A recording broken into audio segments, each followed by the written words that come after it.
Bonjour tout le monde, bienvenue, re-bienvenue, c'est votre deuxième, troisième ou centième visite. Je me présente Sonia Koumi, professionnelle RH, et je suis vraiment heureuse de vous avoir avec moi aujourd'hui pour parler d'un sujet qui se prête complètement dans ce mois, mais tout le reste de l'année. Aujourd'hui, je vais vous parler de 5 questions d'entrevue complètement illégales, déplacées, inappropriées, qu'on vous a peut-être posé en entrevue et que vous n'aviez aucune idée de l'illégalité de celle-ci. Donc aujourd'hui, on va démystifier ça et vous donner les outils adéquats pour être en mesure de savoir qu'est-ce qui est correct et pas correct de se faire poser en entrevue. Alors ça vous intéresse? Restez avec moi. Mais avant de débuter, comme d'habitude, n'oubliez pas d'activer la clochette de notification et de donner un thumbs up. Ça donne la possibilité d'atteindre un plus grand nombre de personnes. Alors, vous êtes en entrevue, vous discutez justement avec le comité de sélection, vous parlez de votre famille, de l'importance que ça a, etc.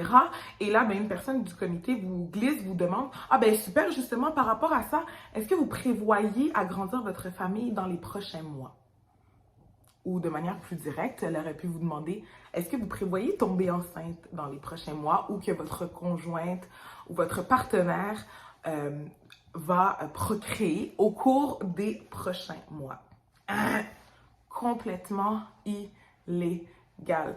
On ne peut pas poser des questions par rapport à un état de grossesse d'une femme ou par rapport au désir d'une personne d'agrandir sa famille. C'est une forme de discrimination qui peut être utilisée malheureusement pour désirer d'octroyer ou pas un rôle à une personne. Deuxième cas de figure, vous êtes en entrevue téléphonique pour un poste en technologie de l'information. Ça se passe très bien. On vous parle qu'on est à la recherche d'une personne qui est jeune, qui est dynamique, qui connaît bien les tendances du marché québécois et canadien. Et le recruteur vous glisse, justement par rapport à ça, juste avant de prévoir la prochaine entrevue, est-ce que vous pourriez nous envoyer une pièce d'identité avec photo, s'il vous plaît? Ce que l'on cherche à savoir, c'est soit confirmer votre âge, savoir si vous faites partie d'un groupe jeune pour rester à l'affût des nouvelles tendances, alors qu'on sait très bien de toute façon qu'il n'y a pas un lien entre le fait d'être jeune en âge et d'avoir les capacités justement de rester à jour. Et le deuxième élément qu'on peut vouloir vérifier, c'est de dire, étant donné qu'on cherche une personne qui connaît bien le marché québécois et canadien, peut-être qu'il y a des groupes ethnoculturels ou une origine ethnique de certaines personnes qu'on souhaiterait éliminer. Complètement illégal. Vous n'avez pas du tout envoyé une pièce d'identité avec photo avant une entrevue. Troisième cas de figure, vous avez appliqué dans un rôle dans une entreprise de cosmétiques et vous êtes en discussion avec l'équipe de recrutement et on vous dit, vous savez, ici, nous, on est dans un milieu à une très forte connotation féminine. Donc, vous êtes un homme, ça ne nous dérange pas du tout, mais on voudrait juste savoir, est-ce que vous vous sentiriez à l'aise justement de travailler dans un milieu avec une très grande proportion de femmes?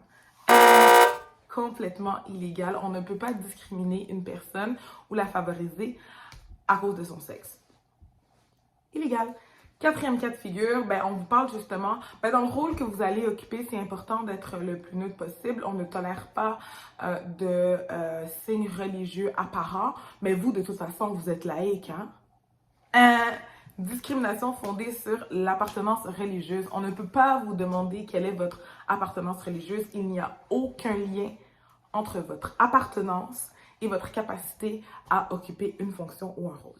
À noter qu'il existe des rôles et des fonctions qui vont en contradiction avec certaines religions et là, c'est important de le soulever, c'est important de mentionner la nature de ces éléments-là. Par exemple, moi, j'ai travaillé dans le domaine de l'industrie alimentaire où une personne devait goûter certains aliments et dans ces aliments-là, il y avait du dérivé de porc. Donc, c'était important pour l'organisation de le préciser afin que la personne qui allait appliquer dans ce rôle-là allait savoir que si elle acceptait ce rôle-là, qu'elle allait devoir goûter, il y aurait justement ces dérivés-là et à ce moment-là, ça lui donne la possibilité en connaissance de cause de décider de poursuivre ou pas le processus de recrutement. Et le cinquième cas de figure, vous arrivez en entrevue, la conversation elle est extrêmement fluide avec les personnes avec qui vous parlez, puis vous dites hey, la CAQ, ils ont fait des ravages pour nous, on n'est vraiment pas d'accord avec tout ce qu'ils font. Toi, t'as voté pour qui la dernière fois?